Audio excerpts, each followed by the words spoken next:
everyone, my name is Mariah. Welcome to my channel. I have decided to make this video about my experience going through MEPS and taking the ASVAB.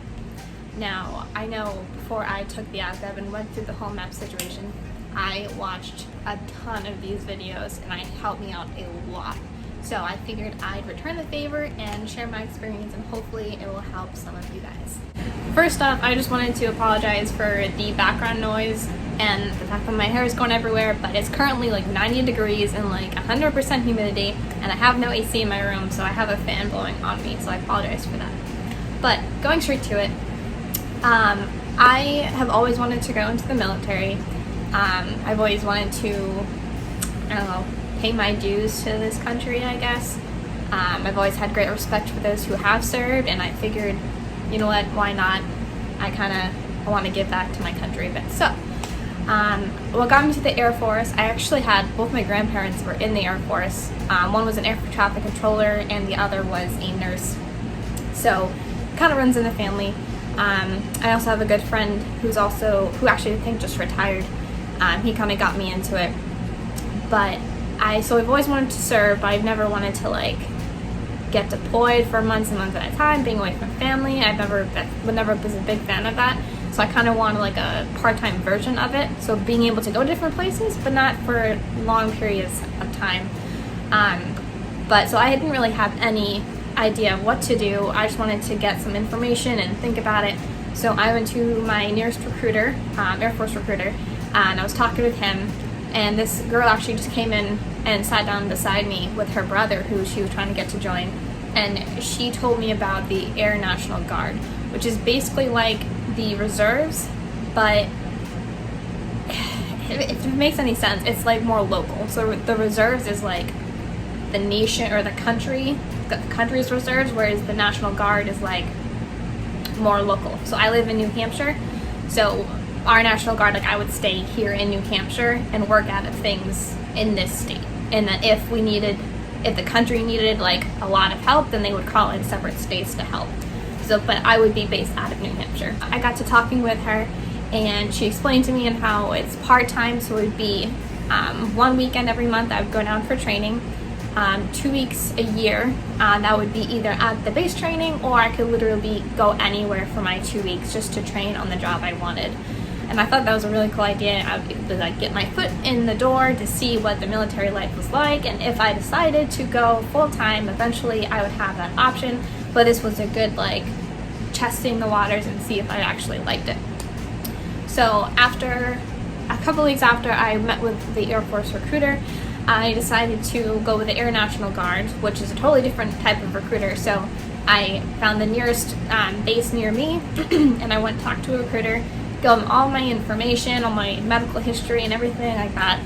And if you have been to a recruiter and he's asked for all this information and have dealt with MEPS at all, you know what I'm talking about, and they are very particular and what is wrong with you, what has ever been wrong with you, what kind of illnesses you had, if you had a broken foot at one point or whatever. They are just they critique everything and they want to know literally everything about you. So luckily, I've had a pretty mild childhood when it comes to like injuries and things like that. The only big thing was I had asthma as a child for a couple years. So I started talking to that recruiter and dealing with MEPS. I think it was back the end of February, early March of 2020. So I was trying to get my records together and I kept sending them over to him, and they kept on saying, no, we need more information, and it just, every time I would give them something, it would always take forever for them to get back to me about it. So the whole process was just super long and tedious. They finally just needed one more thing from me, and it was a breathing test just to tell them I didn't have asthma anymore. But with the whole COVID situation, getting that test, since it wasn't essential, it took, I think I was waiting for like 3 or 4 months. So I first talked to him and got all this stuff done in like beginning of March, and I couldn't take the breathing test until the middle of June. So finally, June came, I got my breathing test, I got my results, sent them to MEPS. They finally cleared me like after 3 weeks, and then I finally got my MEPS and ASVAB appointment scheduled. So I actually did that want to say 2 or 3 weeks ago. So beginning of July, I think it was like July 10th or something like that. So I met my recruiter at the base, and he had his assistant drive me up to MEPS, which was like an hour away, and she got me checked into the hotel. I got back in the car, we drove to the MEPS facility, and that is where I took my ASVAB. It depends, the length of the test depends, honestly, how much you studied, how relaxed you are. I was pretty relaxed, but I still had that little bit of nerves, because you're like pretty much taking a test and it'll tell you what you're gonna do for the rest of your life for the most part. But so I tried to stay calm, because I knew if I started like freaking out that I would just take me longer and I would just be stressed out. So I tried to stay calm. It took me around 3.5 to 4 hours to complete it. And I had people coming in and out while I was doing it. They were coming in after me and leaving before me, so I was like, oh, what the heck, this is so embarrassing. But I'm like, you know what, I don't even care at the moment. Like, I'm probably never gonna see them again. I just want to get this done and get the best score I can get. So finally, I'm literally the last one in there taking the test, get out, and then realize everyone who had been taking the test while I was in another room waiting for me to finish. So I'm like, are you serious? Like, this whole time they were literally all waiting just for me. I'm like, this sucks. But anyways, so I was also watched a lot of videos, and they said that you got your score right away. That was not the case for me. At least I didn't know I could, because no one told me, and I didn't really want to ask, because they were like always like quick. So I'm like, you know what, I'm not gonna ask. I'm gonna wait till I figure it out from my recruiter or whatever. So we all lined up. It was like sort of, it kind of felt like boot camp, kind of, just because they were all like lining up. We didn't really know what we were doing, but we figured we should line up and like stand at attention or whatever. And then he basically, one of the guys from the recruiting center just followed us out all the way outside, lined up, got into a bus. The bus took us back to the hotel. And with this whole COVID situation, they normally have like the rec center where you can just like chill, talk to the people. You go to the dining hall, eat. They have like a pool and a gym. Just it gives you stuff to do, like, so you're not stuck in your hotel room. But since the whole COVID situation, all of that was closed. We literally got to the hotel, checked in. They briefed us about what was going to go on, like the rules of the hotel and everything, and how it was all closed because of COVID, and how we were supposed to go to our room. When dinner time came, we had to obviously leave our room, go down to like the cafe, and our dinner would be in a heater. We'd grab it, and we had to go straight right back up to our room and eat it there. And basically we could leave our hotel room, but they didn't want us socializing, so there was really no point to go. Everything was closed, so it was basically you were stuck in your room. You couldn't even leave the hotel either.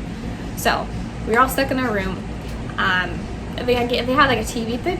The hotel room was pretty nice. I mean, I have a video if I decide to insert it into this video of my hotel room, but I'll do that if I can. But so it was basically pretty nice. And then that is when I found out that I forgot my phone charger. So, and the fact that it was an hour drive from my house to the base where my recruiter took me up, it was like an hour drive. So I needed to save the battery for my GPS, and then to contact my recruiter saying, hey, I'm done, like I'm ready to be picked up or whatever. So I couldn't use my phone. We got back to the hotel around 5, and they suggest going to bed around 10 because you're supposed to be up at like 4 o'clock the next day. So I was like, great, I have like 5 hours to kill and I can't use my phone. So I'm like, this sucks. So I was gonna FaceTime my family and tell them everything I had done so far, and ended up not being able to because of my phone. But anyways, I ended up just watching some TV while eating dinner, did like a little workout session, and basically just chilled there. Went to bed around 10:30. They said there was gonna be a wake-up call around 4:30, but I'm like, I don't even know what that's gonna be, if I'm gonna hear it. So I'm like, I set like 3 alarms, like 5 minutes apart, just so I was up. I ended up waking up at 3, because I don't know about you guys, but I don't just like waking up, getting ready, and leaving. I kind of like to wake up and slowly get ready. So I woke up around 3. Breakfast was being served around 4:30, and we had to be checked out at 5. And the breakfast was the same thing as dinner. You had to go down there, grab your food, and come right back up. And also another big thing that I found out there was you always had to be wearing a mask. If you were caught outside your hotel room without a mask, they would send you home, and you would have to reschedule a time to go to MEPS. They were very strict. So that was a big thing. So I woke up at 3, woke up a little bit, kind of got ready, got dressed. Then I think I kind of like cleaned out my hotel room a little bit. Not that there was much to clean up because it was only been a few hours. But I ended up going down around 4:15, grabbing my breakfast, or no, 4:30, because that's when they opened up. Grabbed my breakfast, came back up to my room. So you literally had an hour or half hour to grab your breakfast, go back upstairs, eat it, check, and then go back downstairs and check out of your hotel room because you'd be checked out by 5 o'clock. So that's what I did. Went downstairs, got my breakfast, came back upstairs, ate it, brushed my teeth or whatever, got ready, and then went back downstairs in the lobby for like quarter of. Checked out of the hotel, or just like, and then we all sat into this room, and she was like super strict. There's 2 rooms, and there's 2 groups of us, and every time one person came down, she'd be like, all right, your name is this, okay, you're gonna go in this room, and you in this room or whatever. And this one kid went into the wrong room because he was like all frustrated and like nervous or whatever, and she freaked out at him. Later find out that that room was for people who were going straight to boot camp. So anyone who's in that room was going to go straight to the airport and go off to boot camp. So I could see why she like was so strict, but it would like it made the kid like terrified. But anyways, so we all sat in this room. It was like 45 minutes we were waiting.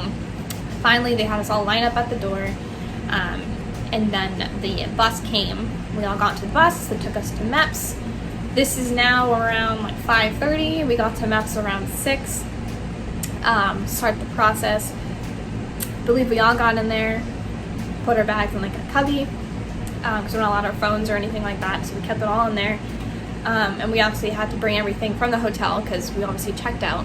So we had to keep everything we had in our backpacks and shoved into that cubby so we could start the process of MEPS.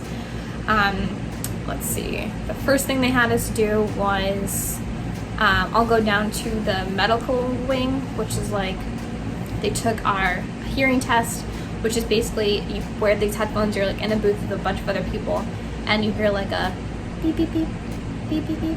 It was like it always came in rings of 3. It was either very faint, it was never like loud enough you're like, oh yeah, that's definitely it. It was like you always had to be listening. So it was like I'm just like sitting here, I'm like waiting and waiting, but then every time you hear it, you have to click a button. So I'm like wait, was that it? It's kind of like when you hear like a loud beeping for a certain period of time, and then it's like that stops, but then you still feel like you hear it. That was what it was like. So I'm like, I don't know if I'm hearing a beep from it was just in my head, or if it's actually beeping, or it almost sounded like it was coming from the other side of the room.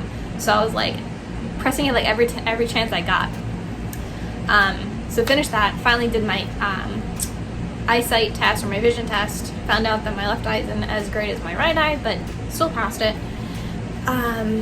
So basically it's kind of like going to the eye doctors. They have you look through this thing, read the smallest letter of lines you can. Then they do the colorblind test, which is basically just a notepad they flip through, and it has like, it's like a fuzzy color background, and you can kind of see a number in the back, and you just have to say the number. It's super quick. If you are not colorblind, then it's super easy.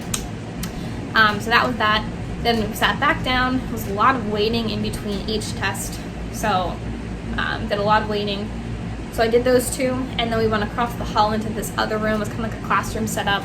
And this is where they tell you where it's like they're gonna get it out of you. They're gonna say like you'll be arrested if you lie on your sheet. Basically scaring you into telling the truth, even if this might not even be the truth, and they're just literally trying to get it out of you.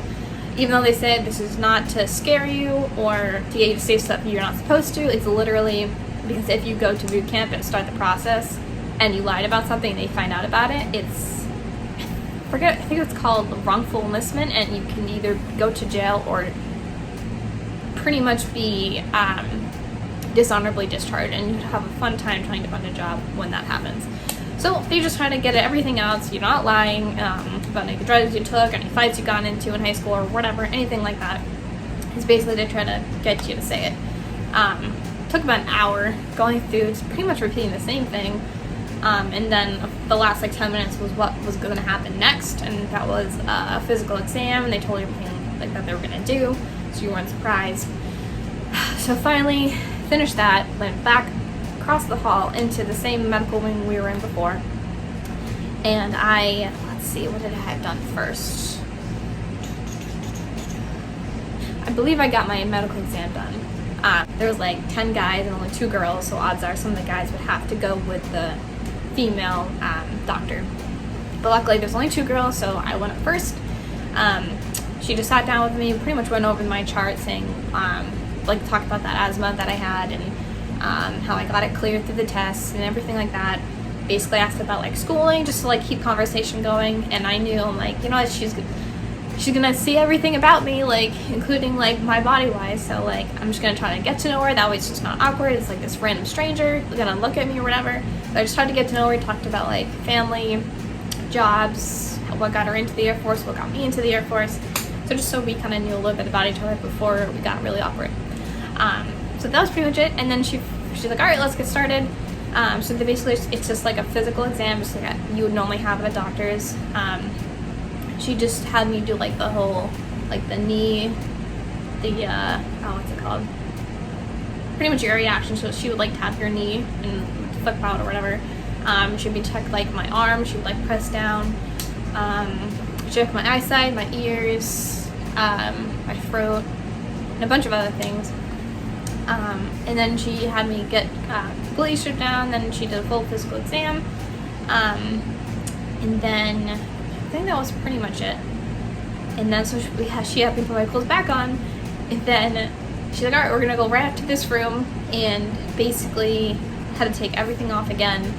And then we had to do this weird exercises. Most of you probably know the duck walk, which is basically you squat down and then you have to like waddle across the floor and waddle back, and it's just super, super weird.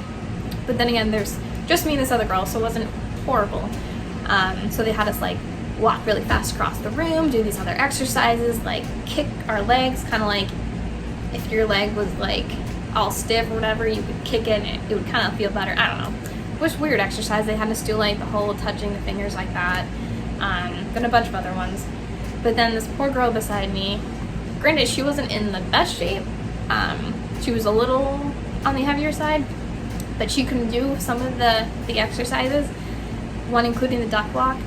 So they kept on making me redo it, like, because I got the first time every time, but then they kept making me redo it to show her how to do it. So I'm like, I really only wanted to do this one so I didn't have to do it again, and now you're making me redo it over and over again so this girl can see how it's done.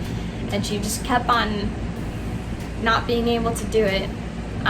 So the duck walk was one, and then another was you basically have to like sit on your knees, or I'm trying to think of how to describe this. You basically have to sit on the ground like this and stand up without separating your knees or bending your legs or whatever. So you have to stand right up, keeping your knees together. And that was another one she could not do, so I had to keep on doing that one. And granted, we were sitting in our underwear and bra, so we're just sitting there, both of us like naked, and we had to keep on redoing this. I'm like, please, can I just put my clothes back on and get this over with and move on to the next thing? She finally got what to do, but she just couldn't do it. So the girls that were there were like, all right, you're fine. You can move on to the next thing. We'll stay back and make sure she does this. So the next thing I had to, so I finally got dressed. She brought me to the next room, and it was basically we had to get our blood drawn, which wasn't that bad. I was actually kind of nervous about it, but like when it actually happened, it wasn't even that bad. Until like a week later, found it left like a huge bruise on my arm. It was horrible. But anyways, and then after that, I got did the breathalyzer, which was really weird. Even though I knew like I didn't have to worry about it, like there's still that one chance, like what if something is wrong and they find out through here that I didn't even know about. Like this one kid, I was sitting down and we were talking, and he said he had never done drugs before in his life, and he did the urine test and ended up being positive for, it was something, but he's like, I literally never done drugs. I don't know how that's even possible. But anyways, and then that was actually the next thing I did was the urinalysis test.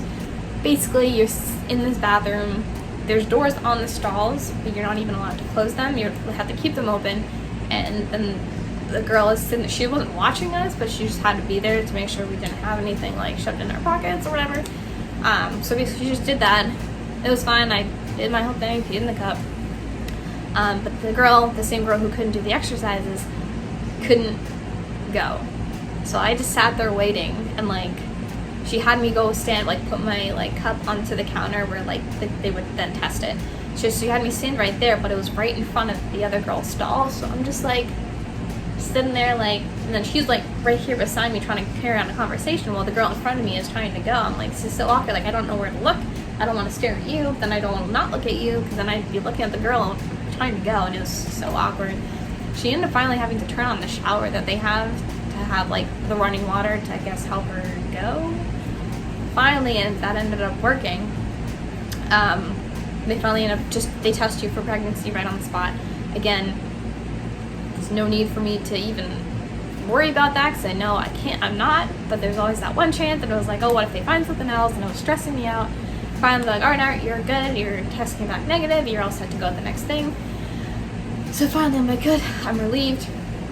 And then actually, I forgot to mention this, during the physical exam, and I was talking to the doctor about like just our lives or whatever. She's like, oh, did anyone ever tell you your ASVAB score, or what you got on it? I'm like, no, like I was told I was supposed to get it like right away, right after I finished the test, but no one ever told me. And she's like, well, let's just say you did very well, and you got an 83. And I was like, oh my gosh, are you serious? Like, that is so, I was not expecting that. Like, if you guys know how the ASVAB score tests, it's not like a normal test where it's like 80 is passing, 100 is like perfect, 60 is failing. It's not like that. It's basically on a percentage scale. So say if you got a 60, you did better than 60% of everyone who's taken the test, type of thing. So I think 31 is like the least amount you can score to get at least a good job. So 30 is like passing, 40 is pretty good, 50 is very good, 60s are like, all right, you got it, you have the option of a decent amount of jobs. 70s is like amazing. 80s, I believe, is like incredible, and 90s is they're almost unheard of. Like the highest you can get is a 99. So to get anywhere in the 90s is very rare. So to hear that I got an 83, I was floored. Like, I did not think I did that good. On the way back to the hotel after I took my ASVAB, my recruiter texted me. He's like, hey, how'd you do? How was it? I'm like, to be honest, I don't think I did that great. Like, I tried my hardest. The questions were a little harder than I expected, and it just was not, I just didn't think I did that well. And I was hoping for at least a 50, because all the jobs I was interested in were all in the 40s that you had to get the job. So I was like, as long as I got a 50, I'm good. And then I heard that I got an 80. I'm like, this is awesome. Like, I'm so happy. Like, it's I'm so relieved, and it made me like happy the rest of the day. Like, it made my day. So anyways, after I finished the urinalysis test, I went back down, sat down, I waited for them to call my name, handed them my paperwork, and he's like, all right, you've done all these tests. You're all set to go to the main office up front. So I got my chart, brought it all the way up to the front desk. They're like, all right, you're going to hand this to the Air Force station over there, and they're going to go through like the weight test with you. So I went over there and gave him my file. He's like, all right. And like, he all of a sudden just walked away as soon as I gave him my file. So I'm like, do I follow him, or do I just go back to the room? Like, what do I do? So I was like slowly following him, and he was like slowly getting farther and farther away. And I'm just like, so I like started to speed walk up to him, and finally he's like, all right, go in here. I'm like, okay, good. I'm supposed to be following you. So basically it was like this little workout. Honestly, it was not much bigger than my room, just full of like exercise equipment. And so basically the weight test, all you can do is lift this thing over your head. I think the minimum is 40. Like, that is pretty bad if you can only lift 40 pounds over your head. But I think they start you off with 70. So that's what they did. So I lifted it up. He adjusted the thing in the back. I lifted it up again. And he adjusted it one more time, and I just barely got it over my head. And he asked me, he's like, have you been or did your recruiter tell you there's going to be a weight test? And I'm like, literally like 30 minutes before I got here. And he's like, oh yeah, I don't know if I told you, but there's going to be a weight test. I'm like, oh, okay, great.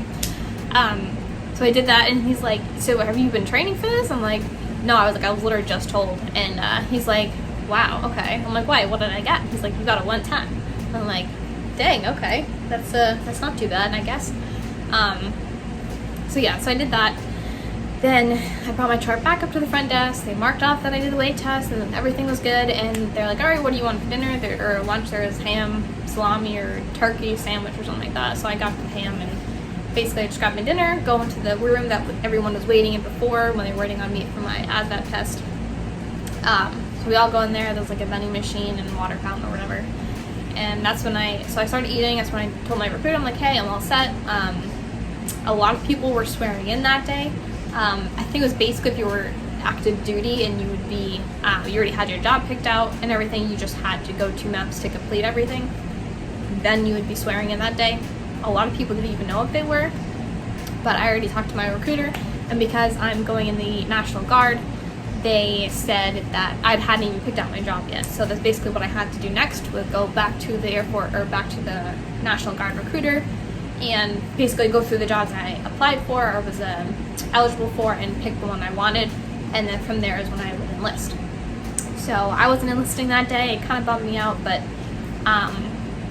I knew I still had to pick my job and a bunch of other stuff too. So I sat there eating. I was probably in there for like an hour and a half until finally the girl who drove me up to MEPS the day before came in, picked me up.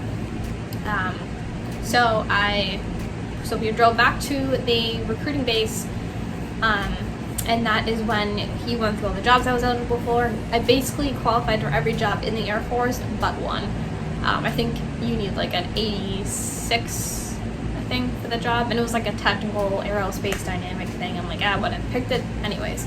So I qualified for all the jobs they had available at the base at that time.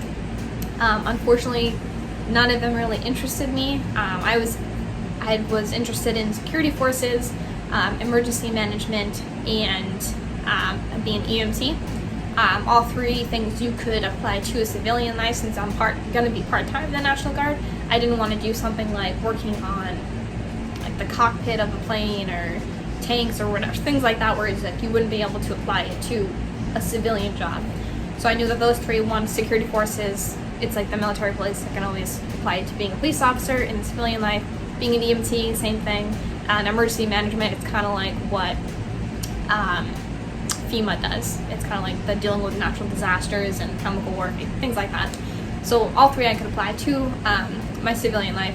Emergency management was one of them, one of the jobs that was available, but it was, I think it was like at least 7. So I don't know why he gave it to me, because I wasn't eligible for it. But he said, oh, you know what, I'll contact my commander and we'll try and see if there's a way that we can get you into that even though you're not fully qualified for it. So that was like 2 or 3 weeks ago that I finally talked to him. He finally called me yesterday. So he picked 3 of the jobs. One was like there was like 10 jobs that were available. He picked around 3. He brought me to each part of like where that job is on the base, and they pretty much talked to like the chief or whatever, whoever was in charge of that department. He basically gave me a briefing of like what the job entails, what they expect of you, basically things like that, promotion availability and things like that, full-time opportunities and things. So basically just did that for 3 different types of jobs. One was air transportation, which is basically like I'd be operating a forklift and putting things onto planes and just going back and forth doing that. So I wasn't too thrilled about that. Plus there wasn't that much, it wasn't really an opportunity to advance in there or go full-time. So I'm like, yeah, I think I'm all right. So I would eventually like to go full-time in the Air Force. But I just wanted to go in the Guard just to obviously just test and see if I like it. So there's that one. Then there was biometric engineering, I think it was called. Basically they just go around that base, test the water, test the air. If someone got sick after eating something, then they would have to go and see what he ate that day. It was just like, it sounded cool, and then basically everything would evolve in that base that you'd be testing. So I was like, I don't know if I want to do that for the rest of my life. Like, it's and then the last one was, what was the last one? I can remember what the last one was, but I wasn't really interested in either of them. So he basically was like, all right, well, think about these jobs, and then if you want to send me some of the other jobs that you are interested in, if and when those jobs do pop up available, he's like, I will let you know, and we can schedule time to come back and like go through and pretty much do what we just did, but with the job that I wanted to look more into. So I'm like, okay. So I basically drove home, did more research on some of the jobs that were available, looked into more of security forces, EMT, and emergency management. So emergency management was really the one I really wanted, or security forces, sorry, was the one I really wanted, but none of them were available. But he said that's a big department, and jobs pop up more often in that department than any other ones, because a lot of people will want to go to security forces because there's a lot of positions.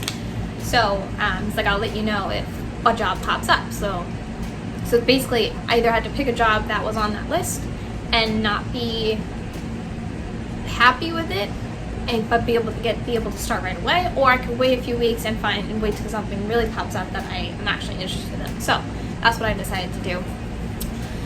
So I decided to do that, and then I talked to one of my friends who just retired from the Air Force, and he said, if you are interested in those jobs, go for either an EMT or emergency management, because it's a lot easier to cross-train later into security forces than it would be if you would go straight into security forces and cross-train into like EMT or emergency management.